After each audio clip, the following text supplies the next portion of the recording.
Hey everyone, Rico here, and I've got another Pokemon challenge for you. Today I'm going to see if I can beat Pokemon Go with only a single Dunsparce. The rules for this challenge are the usual. In battle I can only use Dunsparce, other Pokemon are allowed in the party to use HMs, but can't be used in battle. Only held items are allowed in battle, and of course, no glitches or exploits. Stats wise, we have good health, okay attack and defense, with the rest of our stats being lackluster. This Pokemon is so infamously bad that even the Gen 2 handbook claims that you're better off boxing the poor thing. Our level up move list is overall lackluster, but does improve quite a bit with TMs. I bet we can do this, but our low speed could be a problem. Also, shout out to these badasses in the last video for getting the reference. Let's get into it. So, right off the Golbat, we replace Chikorita with Dunsparce, giving our rival a Cyndaquil for additional challenge. I name it Car. As before, comment down below if you get the reference and I'll give you a shout out in the next video. Our starting stats are fairly balanced for this stage of the game. We start with Rage and Defense Curl. Nothing special. Our first rival fight was really easy. We're too strong for this stage of the game, and he hardly did any damage, even after lowering our defense by 2 stages. We arrive at the Flying Gym at level 13, and it was a piece of cake. His attacks powered up our use of Rage, and we simply 2-shot both of his Pokemon. He didn't even use his gimmick move of Mud Slap. Time for Bugsy, the second gym leader, and we demolished him. Metapod didn't do much, but the tackles he got in boosted the power of Rage to the point that we 1- and 2-shot Kahuna and Scyther. I thought I was going to have to paralyze him with Glare. Time for the next rival fight. It was a 2-shot sweep on every one of his Pokemon. Rage's power boost is proving to be better than I thought. It's certainly better than it was in Gen 1. Next up is the dreaded Whitney and her Miltank. We wiped the floor with her. She made the mistake of consistently hitting us with Rollout and powering up our Gamer Rage. Get good, Whitney. I am honestly surprised at that though. I thought we might have to rely on Glare and Mud Slap. While in Ecruteak City, I decided to do the optional rival fight at the Burn Tower. We beat Haunter easily, but not before it hits us with Curse, putting us on a time limit. Between that and Zubat hitting us with Confuse Ray, we lose by the time Quilava comes out. We instantly try again and it starts out the same, but Zubat doesn't confuse us, leaving us with more HP by the time his starter comes out. It certainly helps that you don't take curse damage on the turn you KO a Pokemon in Gen 2. All the same, I'm not looking forward to Morty. When I got to Morty, it ended up being easier than expected. We 1-shot Ghastly and 2-shot the first Haunter without taking damage. We managed to beat Gengar without getting put to sleep thanks to Gen 2's AI quirk that causes status afflictions to miss, and our Mud Slap spam. And the last Haunter went down in 2 hits. I'm really surprised that even with our level, we managed to outspeed all of his Pokemon. We are holding a Quick Claw at this point, but that only gives us a 20% chance to outspeed. Time for Chuck's Fighting Gym, where I finally decided to replace Rage with Return. Power of Friendship for the win. Our anime logic proved sound as we 1-shot both Primeape and Poliwrath, though the latter went down to a crit. Despite how easy this was, I know for a fact that Jasmine's Steel Gym won't be this trivial, and it isn't. We can't even 1-shot the Magnemites with a 4x effective Mud Slap, and they love to use Thunder Wave and Supersonic. Bloody Parafusion. By the time we get to Steelix, we are too weak and just do pitiful damage. Not to worry, we have other options, so let's go train and take on some other scrubs. I gave the Ice Gym a try. It was a borderline sweep. We O-code Seo and Dugong, and Piloswine was a 2-shot. Let's go back and try Jasmine again. We can now 1-shot the Magnemites, but Steelix is persistent. We do have a sound strategy though. After ruining his accuracy by throwing mud in his eyes, we give him Evils and glare at him to inflict paralysis, and proceed to whittle him down. It takes a few attempts, as she keeps getting lucky and managing to hit us through all of our stat changes, but we do eventually get the win. Time for the rival battle in the underground. We wiped the floor with his sorry ass and didn't even take any damage. Get wrecked, Tosser. The last gym leader in Johto is Claire, the world's best apparent dragon trainer.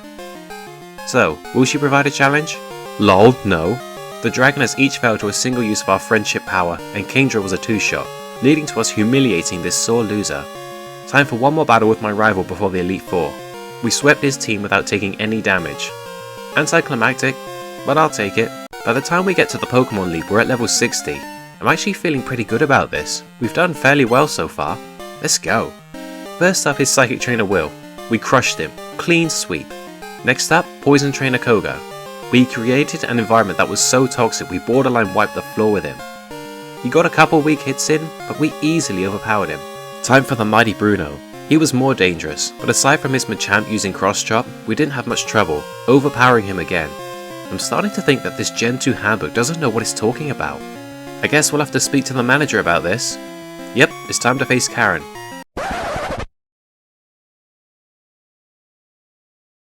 Time for Lance. I replace Pursuit with Rollout, a 5-turn rock type move that continuously gets stronger.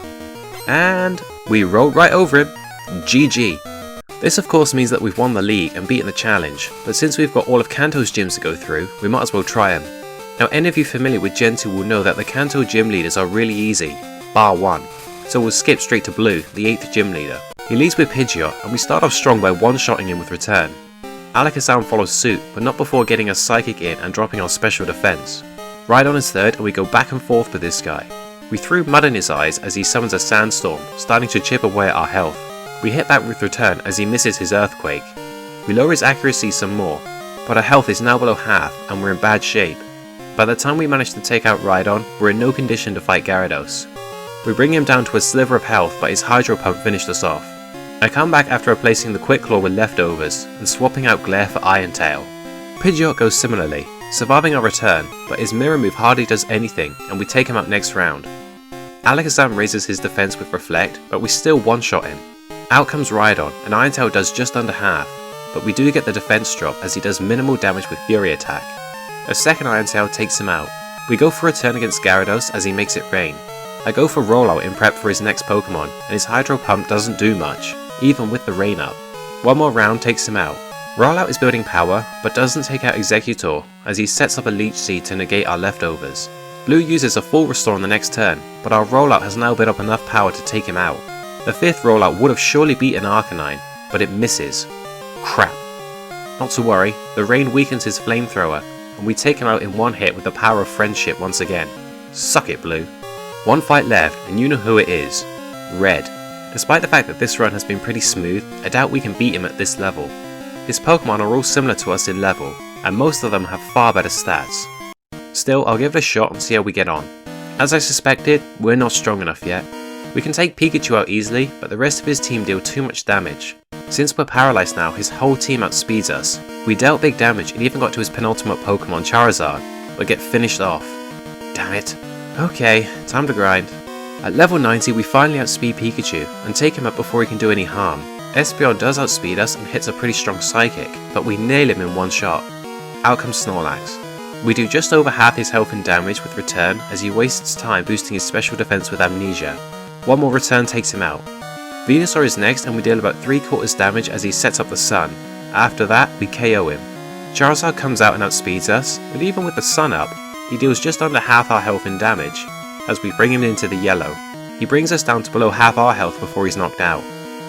Finally, we make it to Blastoise. We deal big damage as he lands a Blizzard, bringing us down to low red health. He can't outspeed us though, so one more Return knocks him out. Power of Friendship for the win! I gotta say, that round was a lot smoother than I expected. With how much Dunsparce gets ragged on, I was genuinely surprised at how well he was able to carry himself through these battles. In fact, I might do a Dunsparce run for each generation. What do you guys think? Would you be interested to see that? I know I sure would. For our next challenge, we're taking a trip to the Hoenn region in Pokemon Emerald, using only one Sableye.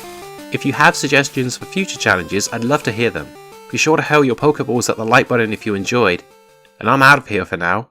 So until next time, cheers!